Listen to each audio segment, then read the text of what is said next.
Friends, अब है हमारे पास बाकी के अल्फाबेट। आइए फ्रेंच में कैसे हम प्रोनाउंसिएट करेंगे देखते हैं।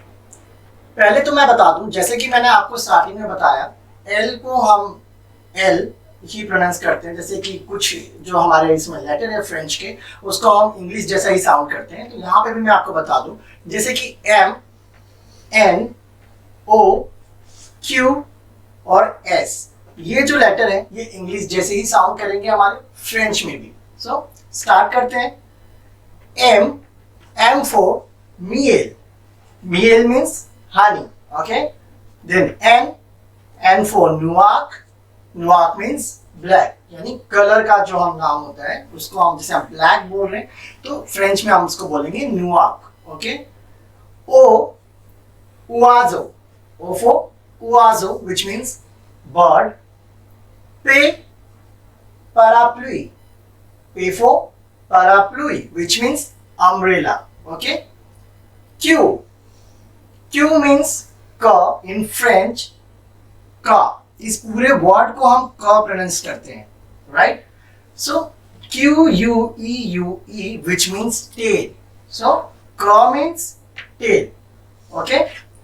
इंग्लिश में जो टेल होती है उसको हम फ्रेंच में बोलते हैं क, सो Q फॉर क।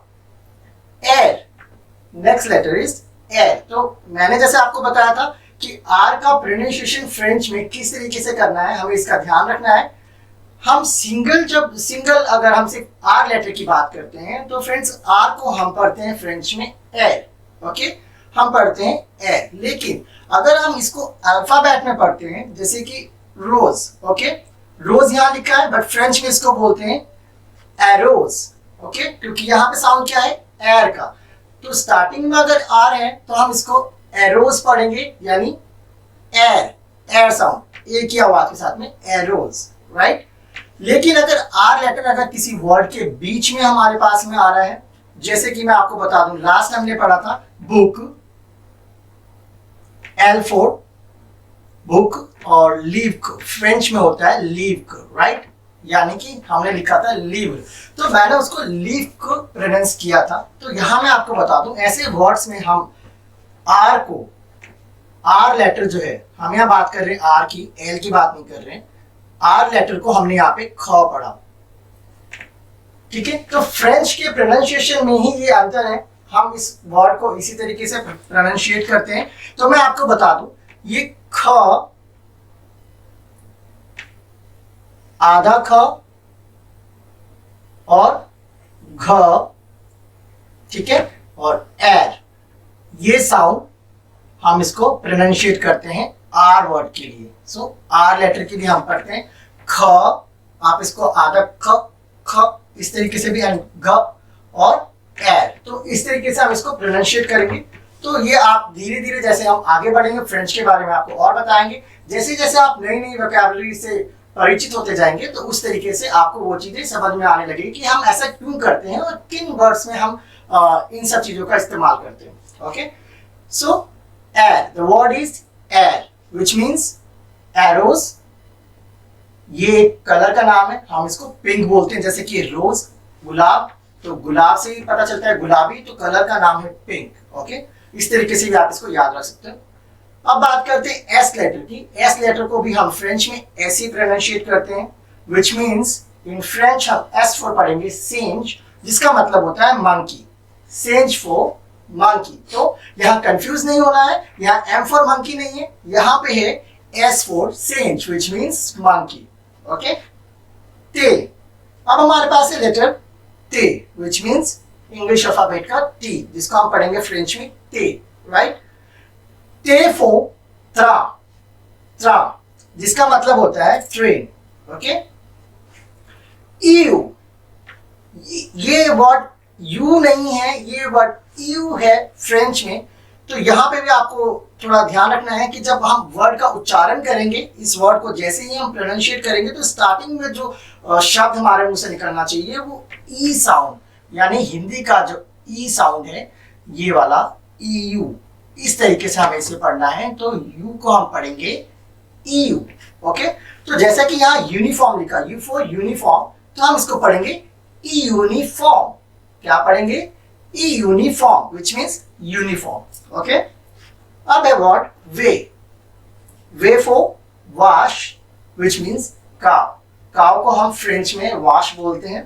तो ये सारी चीजें आपके लिए बहुत जरूरी है। आई होप कि आप लोग नोट्स भी बना रहे होंगे, क्योंकि अगर हम कोई भी लैंग्वेज की शुरुआत कर रहे हैं तो साथ के साथ उसके नोट्स बना के रखना भी बहुत जरूरी, ताकि आप उसको बार बार देख सकें और उसको आप पढ़ सकें और सही और उच्चारण उसको कर सकें। तो वो आपके पास में लिखित भी होना चाहिए, क्योंकि अगर रिटर्न में हम कोई भी लैंग्वेज जब सीखते हैं फ्रेंड्स, तो हमारे को 3 चीजों का ध्यान रखना होता है। पहला कि वो लिखना आना चाहिए, बोलना आना चाहिए और सुनना आना चाहिए। तो ये 3 चीज आपके लिए बहुत जरूरी है किसी भी भाषा और लैंग्वेज को सीखने के लिए। So V for vache which means cow. ठीक है। नेक्स्ट हमारे पास है W, इंग्लिश का जो लेटर है W, इसको हम फ्रेंच में बोलते हैं डुब्लवे। ओके। डुब्लवे मीन्स वीफी। ओके।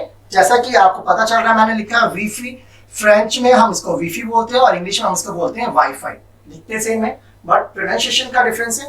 तो वीफी इन फ्रेंच और इन इंग्लिश हम कहते हैं वाईफाई। सो ये है डुब्लवे। ओके। अब बात करते हैं एक्स की। एक्स को हम फ्रेंच में बोलते हैं एक्स। ओके। फ्रेंच में बोलते हैं एक्स। जैसे मैंने यू में आपको बताया, ई जो हिंदी का अक्षर है हम उससे उच्चारण शुरू कर रहे हैं। तो इसी तरीके से एक्स में भी हम इसको शुरू करेंगे एक्स से। ओके। एक्स फॉर जाइलोफोन, जो हम अपना इंग्लिश में लिखते हैं जाइलोफोन, तो हम लिखेंगे सेम, लेकिन इंग्लिश में हम पढ़ते हैं जाइलोफोन, बट फ्रेंच में हमारे साथ ऐसा नहीं है। एक्स, इसको हम पढ़ेंगे जीलोफोन। क्या पढ़ेंगे? जीलोफोन। याद रखें, यहाँ पे न जो है उसको हम पूरा उच्चारण नहीं करेंगे। जैसे कि मैं आपको बता दूं, जीलोफोन तो फोन, तो न को आपको पूरा उच्चारण नहीं करना है। आपको यहाँ पे न को चंद्र बिंदु में ओ की आवाज में देना है। जैसे कि हम लिखते हैं ओ और दूसरा है हमारे पास ओ। ठीक है। तो आपको ये नहीं करना है, आपको ये करना है। न को हमें आधा उच्चारण करना है, तो ये होगा जिलोफोन। ओके। वाई की बात करते हैं। वाई को हम फ्रेंच में बोलते हैं ई ग्रेक। अगेन जैसा कि मैंने आपको बताया, ये वर्ड भी हमारा जो है ई लेटर से शुरू होगा। हिंदी का जो ई लेटर है उससे हम इसका उच्चारण। गाइस मैं आपको बता दूं, ये सिर्फ मैं आपको प्रोनाउंसिएशन के लिए बता रहा हूँ। ठीक है। हिंदी के जो मैं आपको लेटर आपको समझा रहा हूँ, ये सिर्फ आपको कैसे प्रोनाउंशिएट करना है इसलिए मैं बता रहा हूँ। और हम ये इसलिए कर रहे हैं ताकि कोई भी भाषा को सीखने के लिए एक दूसरी भाषा का होना बहुत जरूरी है, जिसकी मदद से हम उस भाषा को आपको समझा सके।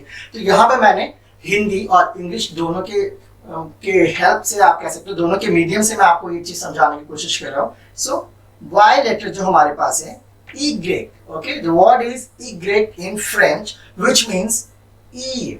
Okay. I, the word is i. इसका मतलब होता है इंग्लिश में eyes. Okay.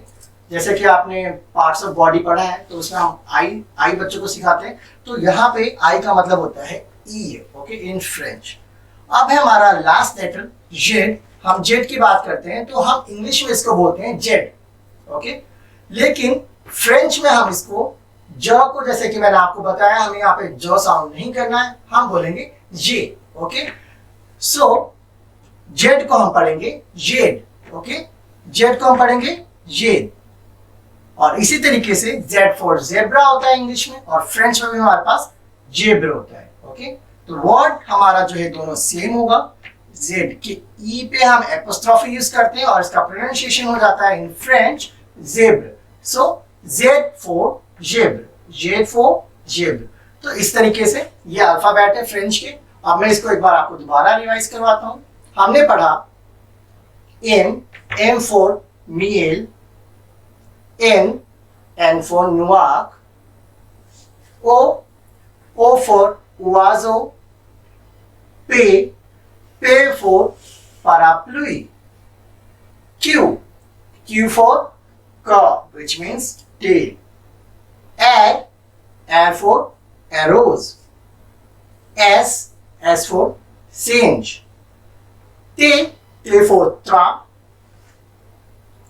U for uniform, uniform. Okay. इस तरीके से आपको पढ़ना है।